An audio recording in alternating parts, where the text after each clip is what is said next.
Now, before I introduce our first speaker today, I'm going to shamelessly bang a drum for the Municipal Art Society, because at the site at which we are having this summit, Jazz at Lincoln Center, the Columbus Circle Time Warner Center, this corner of the city owes a good deal to MAS.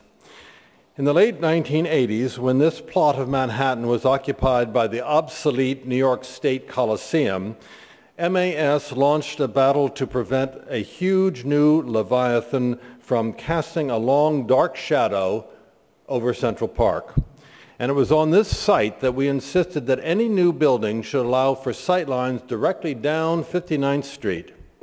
Here, too, MAS advocated for a cultural anchor that would turn this site into a highly popular destination for all New Yorkers. We also advocated for the redesign of Columbus Circle itself as a grand plaza worthy of our great city, and even restored the Christopher Columbus Memorial at the center of the circle itself, right out the window here. But then it was up to the developers to put it all together. And the gentleman I'm about to introduce assembled the winning bid for this building, bringing Jazz at Lincoln Center into the equation, and I must say, full disclosure here, hiring me as his architect. It's sadly very rare, very, very rare, that an architect considers his client a close personal friend, especially after the completion of a project. But that is exactly what happened in this case. So with great personal pride that I introduce a dear friend, one of the world's greatest developers, and an avowed urbanist, Steve Ross.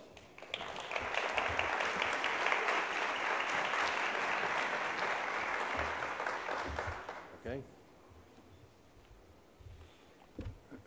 Thank you, David, for that warm introduction. And good morning to all of you. I'd like to welcome you to Time Warner Center, which is probably the most significant and project that Related has ever developed, and something that I'm most proud about.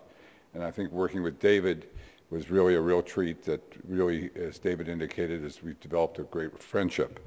And I can assure David that he will develop my next job as well. So thank you, David.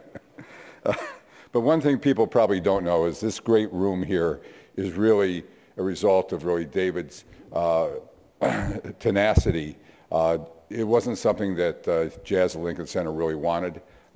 And we thought this would really be the cornerstone, really the most significant part of this project. And David fought for it with the architects of, I won't mention who, who represented Jazz, and we prevailed. And I think you can see this great, magnificent view and how it's become probably one of the most popular rooms in all of New York. So I really thank you for that, David. I'd also like to thank you, Municipal Art Society, for your great help in having Related and helping Related get selected, and also kind of observed as we developed it, and we had your thoughts all the way, and you played a critical role in the development of Jazz at Lincoln Center. And thank you for making Time Warner Center and this room for your second summit here, so I welcome you for that. Related really believes in all the ideals of Municipal Art Society. We really enjoy transforming neighborhoods, and I don't think any project has transformed a neighborhood quite as much as this one project. We hope it's not our last. We think that our next project, which I'm sure we'll be working with Municipal Art Society at the Hudson Yards, will also have a major impact on New York. But it's always interesting to do something that hasn't been done, people thought couldn't be done. When we developed this, we had 300,000 feet of interior shopping space, which has really brought the neighborhood together. And everybody said initially that it couldn't work in New York City because it was a city of great streets. And I think if it's done right, there's a lot of things that we can do in helping New York become a greater place, much as you all feel today. So I'd just like to welcome you and thank you for being here, and have a great summit.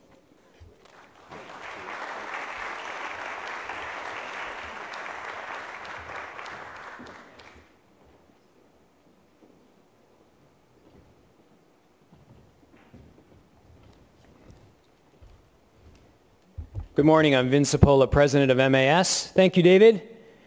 Thank David Childs for all he does as board chairman at MAS. Thank you, Steve, for welcoming us. Good morning, everybody. And a little bit overcast today, but that might help in a way, see everything even better, more vividly. I want to thank you all for being with us at the second annual Summit for New York City over the next 2 days. And I also want to thank those that are, and I think the link is just about to activate, but I want to thank those that are watching us online. Over the next 2 days, we have the opportunity to thoughtfully consider the future of New York and the initiatives that will help propel this great city through the 21st century. We'll have the chance to hear from the people at the forefront of these endeavors and learn how to make our city and cities everywhere more livable. With the now annual summit, MAS is really back to its roots as a convener and a leader in the field of livability. 118 years ago, a group of architects, painters, sculptors, and civic leaders formed the Municipal Art Society, beginning with efforts to beautify our public spaces through art and design, and soon after providing leadership and a vision for the future of the city, enhancing livability for all New Yorkers and playing an important role in anticipating and adapting to the constant changes that great cities like New York experience. When MAS was founded in 1893, Brooklyn was still an independent city. Henry Ford had just started tinkering with the gas engine, and as reported in the 1890 census, New York City's population was 1.5 million, but quickly growing. More than a century later, our city's population has grown more than fivefold. We've had 21 mayors, and we are now the most diverse city in the world. 37% of the people who call New York City home are foreign-born. 800 languages are spoken here, and 65% of New Yorkers have an attachment to an ethnic community. But with all these changes, MAS remains as dedicated as ever to supporting a dynamic urban environment, one that embraces our history and reflects and supports our collective future, one that represents a diversity of people and a diversity of uses, one that supports and honors how we live, work, and celebrate life. Whether it's pushing for an improved Penn Station, a revitalized Garment District, an outstanding new East Side Park, a thrilling Coney Island. Whether it's improved zoning codes to guide the city's future, fabulous public programs to engage New Yorkers on strategies for land use, for streets and livable neighborhoods, or showing how old buildings can fight climate change thanks to our partnership with the Henry Street Settlement. MAS has always fought for keeping New York, New York, to help give voice to the ideas and strategies that will bring about a more livable city that is diverse, creative, sustainable, just, productive, and resilient. Some people, and I am not one of those people, but some people think that big cities like our city is not livable. Lovable maybe, but not livable. When you look at the various livability indices that the global consultancies generate, New York City, along with its global neighbor London, consistently ranks quite low, lagging behind cities like Vancouver, Melbourne, Vienna, and Copenhagen. All beautiful cities, nice cities, but what is it about these indices that sets the world's great cities, of which we are surely one, so much lower on the list?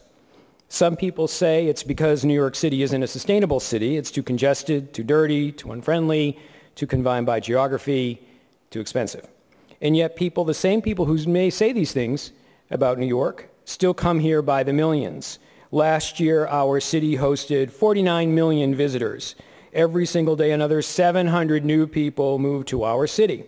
That's 250,000 people each year who move to New York to work, study, play, start families because of its vibrancy, spontaneity, energy, and immeasurable opportunities. It's not just New York City that continues to receive new people. Global cities everywhere are growing rapidly, particularly in cities in developing countries. As we know from the UN Habitat, from now through 2030, the world's urban population is expected to grow at an annual rate of 1.78%. That's almost twice the growth rate of the world's total population. Consider this. In 2030, there will be more cars in China than there were in the entire world in 2000. And that's because, according to McKinsey, By 2025, 136 new cities are expected to enter the list of the top 600 wealth-producing cities, all of them from the developing world, and 100 of those cities will be in China. By 2030, 80% of the world's urban inhabitants will be living in cities in developing countries. That's 4 billion people. This astonishing pace of city growth is certainly generating new opportunities, but it is also demanding real resources and posing great challenges to the existing built form of these places, to the natural environment, to the landscape, to infrastructure. These challenges are ones we face too.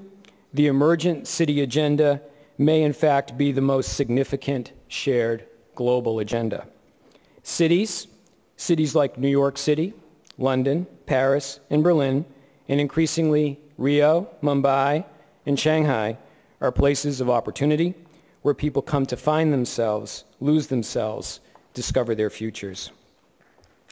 The biggest goal, a little more, thank you. I need the break, so thank you.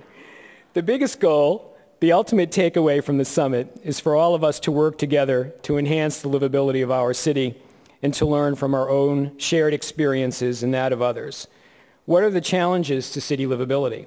How can we create more resilient communities, ones that can absorb shocks of all kinds and adapt continuously to change? Where is the innovation, and how can the city nurture it? For us at MAS, this summit is our centerpiece policy and advocacy event, when the hard work of our board, issues committees, partners, and staff is presented and debated and advanced.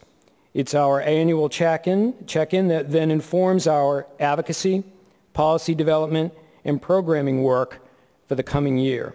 What's up? What's out? What's in trouble? What needs a nudge? How can we as city builders inform and equip ourselves better to remake every day this great city of ours? This summit has a huge impact on our work throughout the year, helping us forge new relationships, sharpening our thinking, strengthening our approaches. This is a tremendously important conversation for us to be having, and I thank you once again for being here. But we just don't want to be here for the conversation. We want to engage in the conversation. That's why we're hosting Livability lunch salons out that door. There are you can both salon and eat simultaneously. It's an incredible concept. You can't get your hair done or your nails done, but you can pursue great thinking. And if you have questions, comments, ideas that are not addressed over the next 2 days, please email us at questions@mas.org. It's important that everyone in here involves everyone out there in this city-shaping conversation, so we encourage you to use every available tool at your disposal. Tweet your observations and questions at MASNYC. The hashtag for the summit is SummitNYC. Comment on our Facebook page. We're also live streaming the summit, as I mentioned earlier, through our website. That's livestream.com/MASNYC Summit 2011. And after the summit, in the coming weeks, the video of the upcoming 2 days will be posted on mas.org. Over 30,000 people visited last year's summit online. So stay in touch. The summit is the start of the conversation. We want to continue this dialogue throughout the year because none of the topics talked about over the next 2 days, none of the resolutions or solutions will be possible without you and your involvement. The city is all about each of us and how we engage with each other to build it.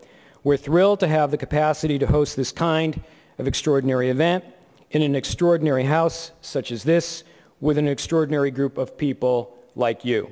I just want to take a moment to thank the entire MAS Board of Directors for their stewardship, our generous supporters who David mentioned, and the staff at MAS and Dalzell Productions who have been working together on this event for nearly a year.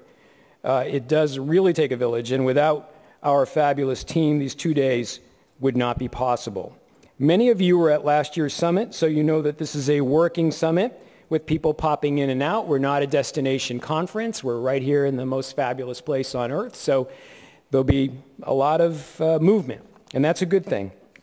But I do hope you'll join us for lunch and for our Livable City Awards this evening, honoring the people and organizations that make New York City a better place to live. We're so excited tonight to be honoring IOBI, River Park Farm, Storm King Art Center, Angela Ellie, Urban Samaritan, and Gospel for Teens.